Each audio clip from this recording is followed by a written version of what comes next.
Kung napapansin mo ang mga ugaling ito, isang manipulator o mapandin lang ang taong kaharap mo. Ang mga taong manipulator ay mapanganib at tuso. Sila ang nagkukontrol sa laro. Kapag napasok ka sa buhay nila, para kang nakapasok sa laro nila. Ang kanilang laro ay gawin ang kahit anong gusto nilang gawin. Basta't makaalis sila ng walang kaparusahan. Ikaw lang ang apektado. Gagawin nila ang gusto nila at papaikutin ka nila nang hindi mo nalalaman o hindi mo napapansin. Siyempre, akala ng lahat na kaya nilang maspatan kung sino ang manipulator at kung sila'y minamanipula. Pero totoo bang napansin mo? Kaya sa videong ito, matutunan mo ng eksakto kung anong mga pag-uugali ang ipinapakita ng mga manipulator. Simulan na natin. Number 1. Emotional blackmail. Gustong-gusto ng mga manipulator ang teknik na ito. Emotional blackmail. Gagamitin nila yan para hindi ka makapagdahilan o makatakas sa sitwasyon. Wala kang ibang magagawa kundi ang sumunod na lang sa gusto nila.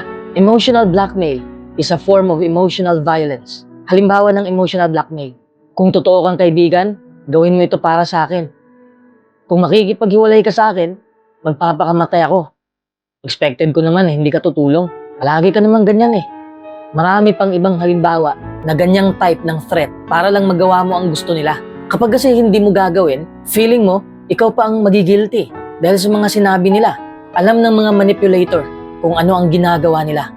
Gusto lang talaga nilang i-trigger ang emosyon mo. Alam kasi nila na umaasa ka sa kanila at hindi mo kayang lumayo. Ganun din ang nararamdaman mo, di ba? Ayaw mong magalit sila. Ayaw mong masira ang ugnayan ninyo.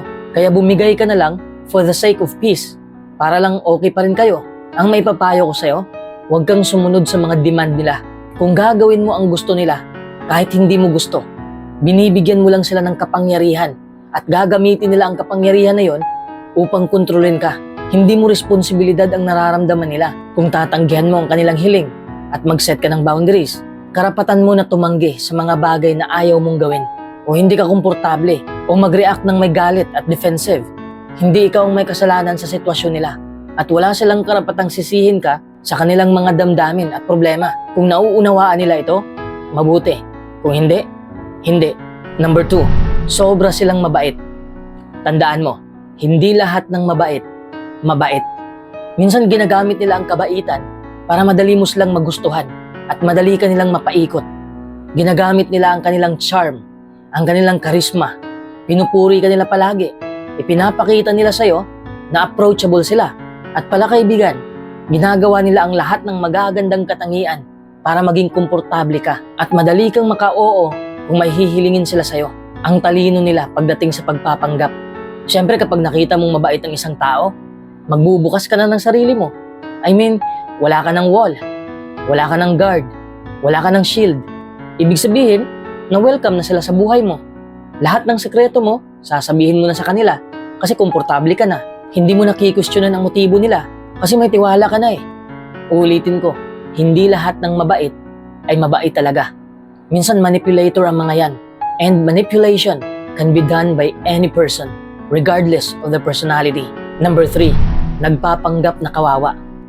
May napansin ka bang tao na kapag kinakausap mo, kawawa siya lagi sa kwento niya? Pero kapag nakita mo naman sa labas, sobrang sakto ng postura. Ingat ka sa ganyang style.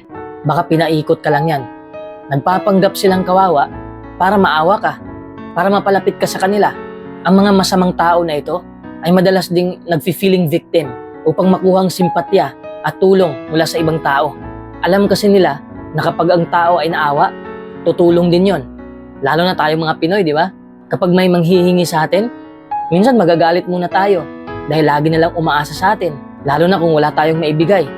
Pagkatapos, bibigyan din naman natin kasi naawa tayo. Yan ang ginagamit ng mga manipulator. Alam nila na kapag naawa ang mga tao, tutulong ang mga tao sa kanila. Ipapakita nila sa'yo na wala silang mapupuntahan. Wala na silang malalapitan. Helpless sila. Gusto nilang mapaluhod ka sa kanila. At sa gayoy, mas malamang natutulong ka o susuporta ka sa kanila. Tinitrigger nila ang pagkamaawain mo para madali ka nilang mapaikot. Number 4, ipaparamdam nila sa'yo na mali ka. Kahit alam mong wala kang ginawang mali, May sasabihin silang negative na mapapa-question ka tuloy sa sarili mo na baka ikaw nga ang may mali. Alam na alam nila kung paano manipulahin ang usapan. They distort your reality and make you lose touch with the real problem. Halimbawa, sasabihin nila, palagi ka na lang may problema sa akin. Ako na lang palagi ang may mali. Wala na akong ginawang tama.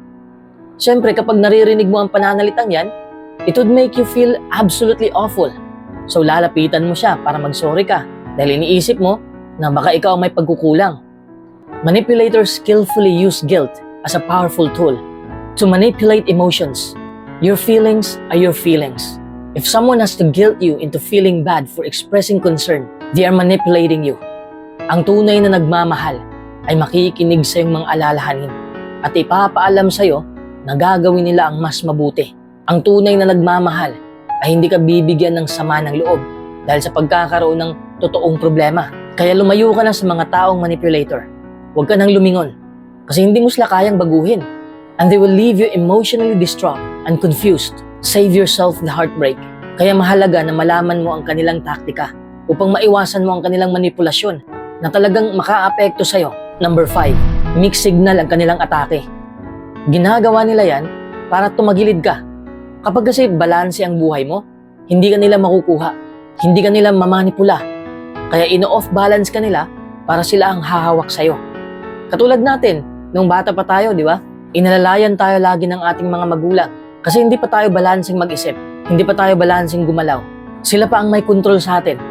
Pero nung tayo naging adulto na, siyempre hindi lahat hawak nila. May sarili na tayong desisyon. Sa katulad na paraan, ang taong manipulator ay ayaw nila na balanse ka. Imagine ang jowa mo, o kahit kaibigan, o kahit sino pa yan. Ngayon nag-uusap kayo, mahaba ang pinag-uusapan ninyo, masaya kayong nag-uusap. Tapos bukas, ini-ignore ka na. Tapos biglang sweet na naman ulit. Tapos ayun na naman. Makukonfuse ka sa galaw nila. Once na-confuse ka, tagilid ka na. Siya na palagi ang iniisip mo. Nag-overthink ka na. That's what high-level manipulators love doing. They love creating confusion about the level of interest or engagement. They love sending mixed signals or contradicting themselves. Sobrang nakaka-drain ito emotionally. Sila ang may kapangyarihan at kontrol sa sitwasyon. Habang ikaw ay nakadepende lang sa kanila. Magdududa ka na rin sa sarili mo. Kung tinotolerate mo ang ganitong klaseng katangian, mas magiging makapangyarihan sila. Number 6, gagamitin nila ang kahinaan mo. Ang kahinaan mo ay advantage sa kanila. People know tendencies. If you back down, then you're a doormat. And bam, bam, bam, somebody can and will walk all over you. That's their way. Pero hindi nila gagamitin ang kahinaan mo agad-agad. Maghihintay sila ng tamang panahon. Ang dahilan kung bakit gustong i-point out ng mga tao ang ating mga kahinaan at kapintasan ay dahil wala silang mataas na pagpapahalaga sa sarili at nasisiyahan silang ibagsak ang iba upang makaramdam sila na sila yung angat. Kaya ito ang masuggest ko sa'yo, layuan mo sila.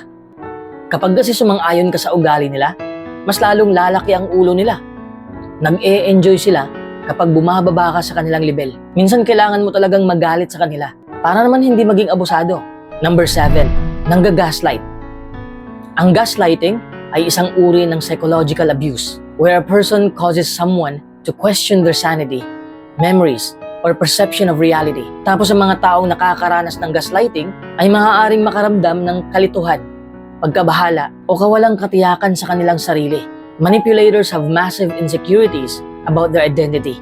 They don't know what theirs is because they've never explored themselves. Mas madali para sa kanila na pekein ang kanilang sarili at idadamay kanila. Madalas gamitin ng mga politiko ang taktikang ito. Pinapako nila ang kanilang mga pangako kapag nasa pwesto na sila.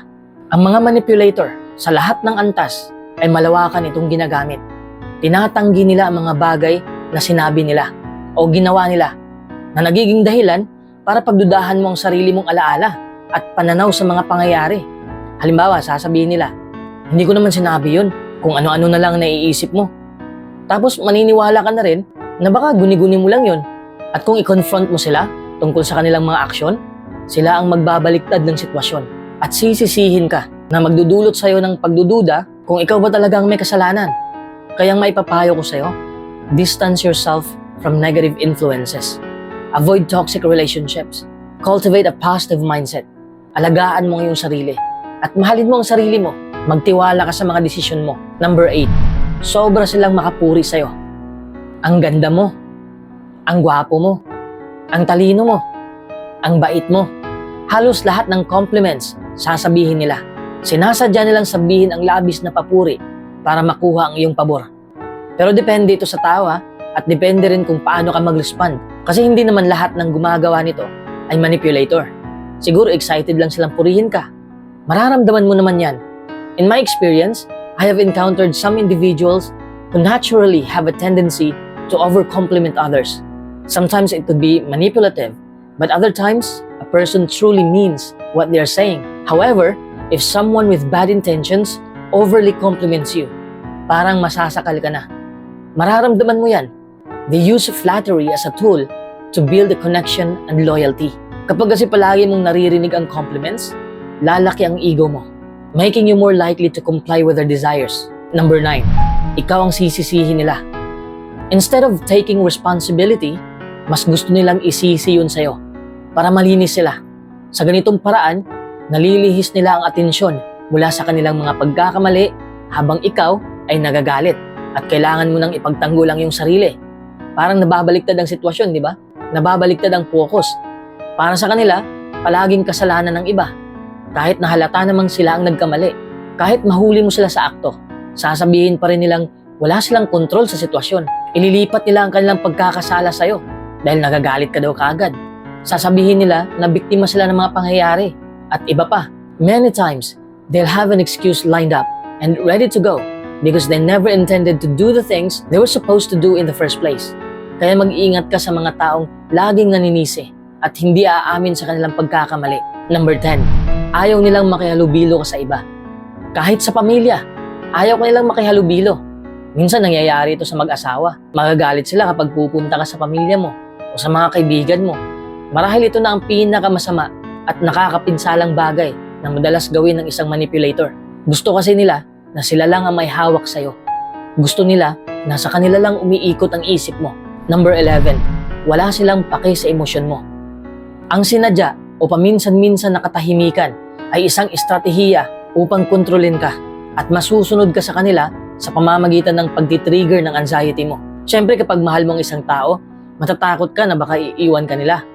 Naguguluhan ka kung bakit ini-ignore ka nila, kung bakit binabaliwala ang emosyon mo. Magtataka ka kung ano ang mali mong nagawa at gusto mong maayos ito. Ignoring is a control tactic. It positions the manipulator as the one in control of the relationship dynamics, leaving you to navigate their unpredictable and emotionally charged responses. Para maprotektahan ang iyong sarili, manatiling alerto. Magtiwala ka sa kutob mo. Mag-set ka ng boundaries at humingi ka ng suporta mula sa mga kaibigan mo o pamilya mo. Pag-aralan mo yung tungkol sa mga taktika ng manipulasyon at maglaan ka ng oras na kinakailangan upang makagawa ng mga desisyon.